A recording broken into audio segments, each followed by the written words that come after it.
Welcome to the good ride, where it's not about this guy's pride. It's just about how the Singular rides. Next to the Singular, which I'm reviewing today, is the Holy Grail. And I just threw in the Auto for shits and gigs because this is truly an all mountain board. It's made to be a one board quiver.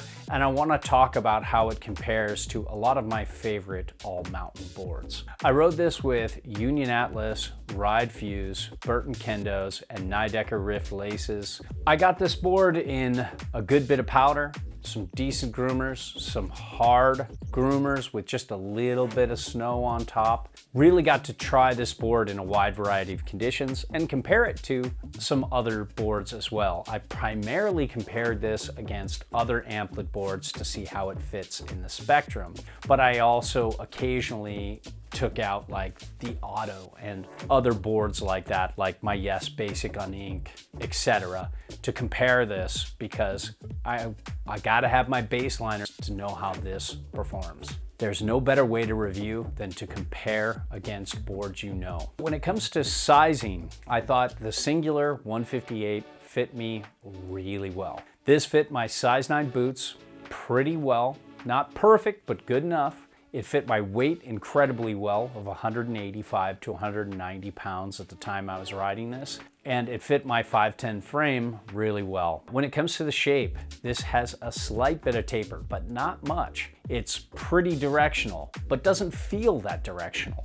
And then it has this camber profile that's mostly camber with only a touch of early rise in the nose and the tail.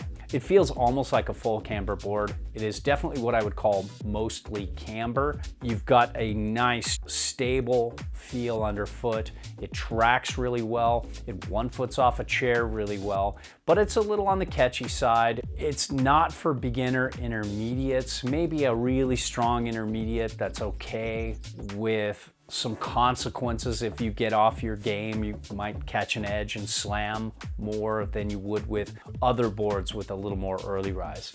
In comparison to the Auto next to it, the Auto has even more early rise than this. So that kind of surprised me. There's very little in the tail though, but early rise before the nose better. And if you compare it to a lot of other hybrid camber boards out there, like the Ride Algorithm and Shadowband, those all have a lot more early rise and are a lot more forgiving.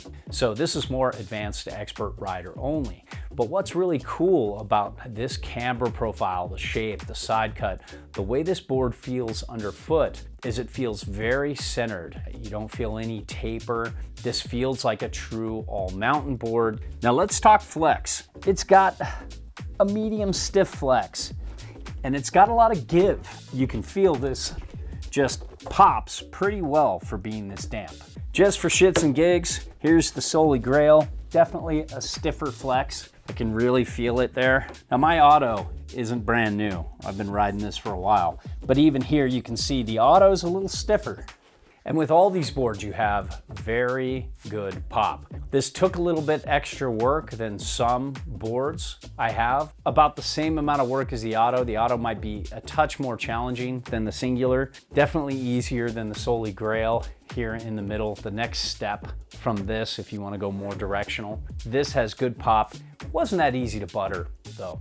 So if you like an all mountain board that butters easy, this might not be your call. But when it comes to riding in all conditions and how this handled uneven terrain, only the Holy Grail was better. The Auto does great, except for it gets a touch cranky in hard micro bumpy snow, but it's not terrible. It's very doable in all conditions. It's amazing in soft, wet, uneven snow, but the Amplid Singular just had no faults. I just felt like soft, uneven snow did great. Any kind of in-between snow that I experienced was great. Even hard, micro bumpy snow, this just handled anything I hit fine. It never had that crazy chattery feedback that a lot of boards do in uneven terrain. This is one of the dampest rides I've experienced for this flex and this shape. So if you're looking for a damp all mountain board, there you go. Now when it comes to speed, it can point it for its flex and its shape. This is a very stable board at speeds. The base glide isn't amazing, but good enough, and not something that would be a deal breaker if you were looking for this. And when it comes to edge hold, I think this has great grip.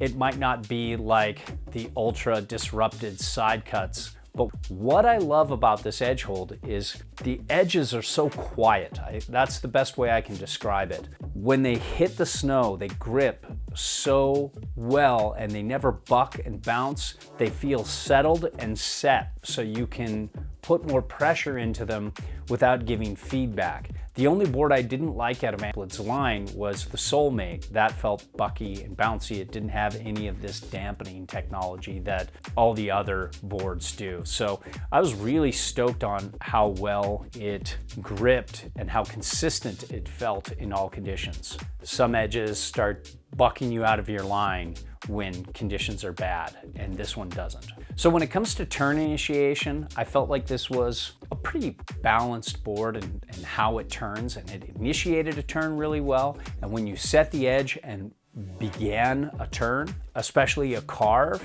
it had a pretty balanced turning radius. It allowed pretty much any kind of turn you want to make. It's not like an ultimate circle carver. It didn't really shine there, but it's doable. It's not a full-on straight liner, like kind of like down the line, narrow S-turn kind of board, but it definitely was no slouch either. It just did everything really well, and nothing great and nothing terrible. That's all you want from an all mountain board in terms of turning experience. There's so much pop that it made this a very fun turning experience. You're getting a good amount of spring out of it. You don't have to weight this board in any particular way. This just works no matter what kind of snowboarder you are. Center weighted turns, front foot weighted turns, back foot weighted turns. Any way you want to turn this board, it's going to shine and give you lots of pop and lots of spring.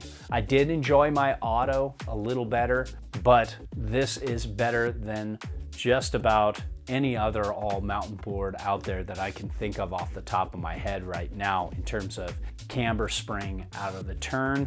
That's a favorite in my list. When it comes to powder, this was a bit of a disappointment for me. Really fell behind a lot of other boards. This is more for that camber loving rider who knows how to ride camber really well in powder. If you do, then this is fine. But if you're like me, you like that extra directional float like you get from the auto. You like how well it rides when set all the way back. It changes the personality of the board. It feels more set back, more turny, more surfy, more floaty. It gives you that touch of that free ride set back feel. This doesn't do that. It still felt like I was centered on board when I set it all the way back. And speaking of setback, with a 22.5 inch stance width set all the way back, you can get negative 2.125 inches back from center of board. That's a good bit for an all mountain board. It's a little bit less than the auto, which I think is like 3, but like you talk about the Yes Basic on ink or the standard on ink, they're at like 2.25. So I don't know what's going on with this, whether it's just a little bit of early rise or just this shape, the way it feels so centered. I just didn't feel like I had a lot of easy directional float when I got it in some good powder. I really felt like I was working my back leg to keep that front foot up. I'm in low angle powder though. If you see a lot of steep angle powder, this is going to be a lot better, but just know that's the one place where I wish this had a little bit more going on. And something that I thought was odd, this has 5x2 inserts on the front foot and 6x2 on the back foot. So does this, but if you look at like the Cruda Auto and every other snowboard, you can see it's 6x2 and 6x2. I think it would be cool to have one more insert right here so I could set it back a little further. That might help. When it comes to switch, this rode switch incredibly well. This was fun hitting little natural features around the mountain that my older and broken body appreciate. I didn't take this into the park, but I could see its potential there. It seems like it would be a great board in the pipe and a great board for hitting kickers. So overall, other than powder float, this has dampness in every kind of condition, the best kind of dampness without sacrificing pop. I think it does a lot of great things. It's a very fun, very versatile ride.